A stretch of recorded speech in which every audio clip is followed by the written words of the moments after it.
ಈ ಇಡ್ಲಿಗಳಲ್ಲಿ ತುಂಬಾ varieties of ಇಡ್ಲಿಗಳ್ನ ನಾವು ಮಾಡ್ಬೋದು. ಅಕ್ಕಿ, ಉದ್ದಿನಬೇಳೆ ಎಲ್ಲ ನೆನೆಸಿಟ್ಟು ಒಂದು ಇಡ್ಲಿ ಮಾಡ್ಬೋದು, ರವೆ ಇಡ್ಲಿ ಮಾಡ್ಬೋದು, ಅವಲಕ್ಕಿ ಇಡ್ಲಿ ಮಾಡ್ಬೋದು, ಸಬ್ಬಕ್ಕಿ ಇಡ್ಲಿ ಮಾಡ್ಬೋದು, ರಾಗಿ ಇಡ್ಲಿ ಮಾಡ್ಬೋದು, ಹೌದಲ್ವಾ? ಇಡ್ಲಿಗಳಲ್ಲಿ ವೆರೈಟೀಸ್ ಆಫ್ ಇಡ್ಲಿಗಳು ಇರ್ತವೆ. ತರಾವರಿಯಾಗಿ ಇಡ್ಲಿಗಳನ್ನ ಮಾಡ್ಬೋದು. ಮಸಾಲ ಇಡ್ಲಿ, ತರಕಾರಿ ಇಡ್ಲಿ, ಹಾಗೆ ಎಕ್ಸೆಟ್ರಾ ಎಕ್ಸೆಟ್ರಾ ಎಕ್ಸೆಟ್ರಾ. ನಾನಿವತ್ತು ನಿಮ್ಮೆಲ್ಲರಿಗೋಸ್ಕರ ಈ ಸೋನಾ ಮಸೂರಿ ಅಕ್ಕಿ ಇರುತ್ತಲ್ಲ, ಅದನ್ನ ನುಚ್ಚಲ್ಲಿ, ಸೋನಾ ಮಸೂರಿ ಅಕ್ಕಿ ನುಚ್ಚಲ್ಲಿ ಹೇಗೆ ತರಕಾರಿನೂ ಉಪಯೋಗಿಸ್ಕೊಂಡು ಸ್ಪೆಷಲ್ಲಾಗಿ ಟೇಸ್ಟಿಯಾಗಿ ಇಡ್ಲಿನ ಮಾಡೋದು ಅಂತ ತಿಳಿಸ್ಕೊಡ್ತೀನಿ, ಬನ್ನಿ. Welcome back to my channel Kannadathi Kairuchi 24. ನಾನಿಲ್ಲಿ ಅಳತೆಗೆ ಅಂತ ಒಂದು ಗ್ಲಾಸನ್ನು ಇಟ್ಕೊಂಡಿದ್ದೀನಿ. ಇಲ್ಲಿ ಒಂದು ಗ್ಲಾಸು ಉದ್ದಿನ ಬೇಳೆನ ಇಲ್ಲಿ ಒಂದು ಪಾತ್ರೆಗೆ ಹಾಕ್ಕೊಂಡು ಅದನ್ನು ಚೆನ್ನಾಗಿ ಒಂದು 4ರಿಂದ 5 ಸಲ ಚೆನ್ನಾಗಿ ಡಸ್ಟೆಲ್ಲ ಹೋಗೋವರೆಗೂ ಅದನ್ನು ವಾಶ್ ಮಾಡಿಕೊಂಡು ನೀರು ಹಾಕಿ ನೆನೆಯೋದಕ್ಕೆ ಇಟ್ಕೊತಾ ಇದ್ದೀನಿ. ಇದೊಂದು 5 ಅವರ್ ನೆನೆಯಬೇಕು ಉದ್ದಿನಬೇಳೆ, ಓಕೆನಾ? ಒಂದು 3 ಅವರು ಉದ್ದಿನಬೇಳೆ ನೆನೆಯೋಕೆ ಒಂದು 3 ಅವರ್ ಆದಮೇಲೆ, 3 ಗಂಟೆ ಕಳೆದ್ಮೇಲೆ ಇಲ್ಲಿ ನೋಡಿ, ಇದು ಸೋನಾ ಮಸೂರಿ ಅಕ್ಕಿದು ತರಿ ನುಚ್ಚು ಏನಾದರೂ ಅನ್ನಿ ಇದರಲ್ಲಿ ಒಡಿಸಿರೋದು.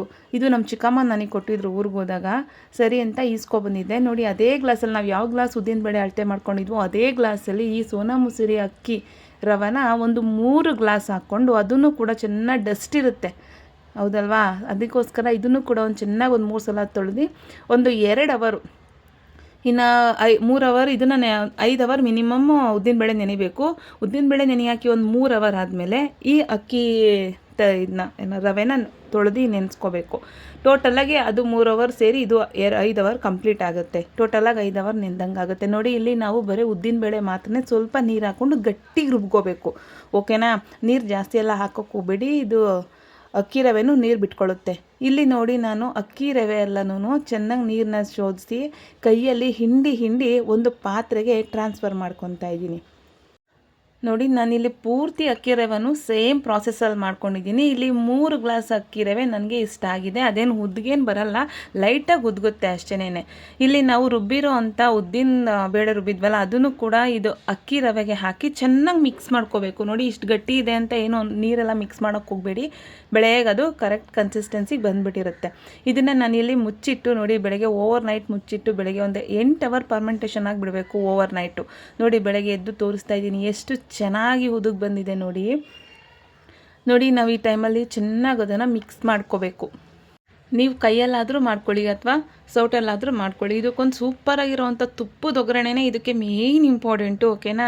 ಇದು ಒಗ್ಗರಣೆಗೆ ಒಂದು ಪಾನ್ನ ಕಾಯ್ದಕ್ಕಿಟ್ಟು ಅದಕ್ಕೆ ಒಂದು 2 ಸ್ಪೂನು ತುಪ್ಪ, ಸಾಸಿವೆ, ಹಾಗೆ ಒಂದು 2 ಸ್ಪೂನು ಕಡಲೆಬೇಳೆನ ಹಾಕಿ ಅದು ಬ್ರೌನ್ ಕಲರ್ ಬರೋವರೆಗೂ ಚೆನ್ನಾಗಿ ಫ್ರೈ ಮಾಡ್ಕೊಳ್ಳಿ, ಓಕೆನಾ? ಇದೆಲ್ಲ ಚೆನ್ನಾಗಿ ಫ್ರೈ ಆದಮೇಲೆ ಇದಕ್ಕೆ ನಾವೀಗ ಸಣ್ಣದಾಗಿ ಹೆಚ್ಚಿರೋ ಅಂಥ ಕರಿಬೇವಿನ ಸೊಪ್ಪನ್ನು ಹಾಕ್ಕೋಬೇಕು. ಕರಿಬೇವನ್ನ ಚೆನ್ನಾಗಿ ಸಣ್ಣಗೆ ಹಚ್ಚಿ ಹಾಕ್ಕೊಳ್ಳಿ, ಫ್ಲೇವರ್ ಚೆನ್ನಾಗಿ ಬಿಡುತ್ತೆ.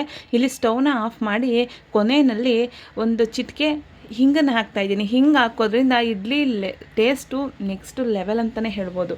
ಈಗ ಒಗ್ಗರಣೆ ಆರೋದಕ್ಕೆ ಬಿಟ್ಬಿಟ್ಟು ಇಲ್ಲಿ ನಾವು ಇಡ್ಲಿ ಹಿಟ್ಟನ್ನೆಲ್ಲ ರೆಡಿ ಮಾಡಿದ್ವಲ್ಲ, ಅದಕ್ಕೆ ಸಣ್ಣದಾಗಿ ಹೆಚ್ಚಿರುವಂಥ ಕ್ಯಾರೆಟು, ಹುರುಳಿಕಾಯಿನ ಹಾಕಿ ಕಂಪ್ಲೀಟಾಗಿ ಒಗ್ಗರಣೆ ತಣ್ಣಗಾದ್ಮೇಲೆ ಒಗ್ಗರಣೆನ ಹಾಕಿ ಲಾಸ್ಟಲ್ಲಿ ಸ್ವಲ್ಪ ಕೊತ್ತಂಬರಿ ಸೊಪ್ಪನ್ನು ಹಾಕಿ ಚೆನ್ನಾಗೊಂದು ಮಿಕ್ಸ್ ಮಾಡ್ಕೊಳ್ಳಿ. ಇದಕ್ಕೆ ಶುಂಠಿ ತುರಿದಾಕಿ ಮತ್ತು ಇನ್ನೊಂದನ್ನು ಹಾಕಿ ಅಂತೆಲ್ಲ ಕಮೆಂಟ್ ಮಾಡಬೇಡಿ. ಯಾವ್ಯಾವುದನ್ನು ಹೆಂಗೆ ಮಾಡಬೇಕು ಅದೇ ರೀತಿ ಮಾಡಬೇಕು. ಎಲ್ಲನೂ ಒಂದೇ ರೀತಿ ಮಾಡಿದ್ರೆ ಚೆನ್ನಾಗಿರುತ್ತಾ ನೀವು ಹೇಳಿ. ಆಮೇಲೆ ವಿಡಿಯೋ ನೋಡಿ ಅಕ್ಕ ಶುಂಠಿ ಹಾಕಬೇಕಾಗಿತ್ತಕ್ಕ ಅಂತ ಕಮೆಂಟ್ ಮಾಡಬೇಡಿ.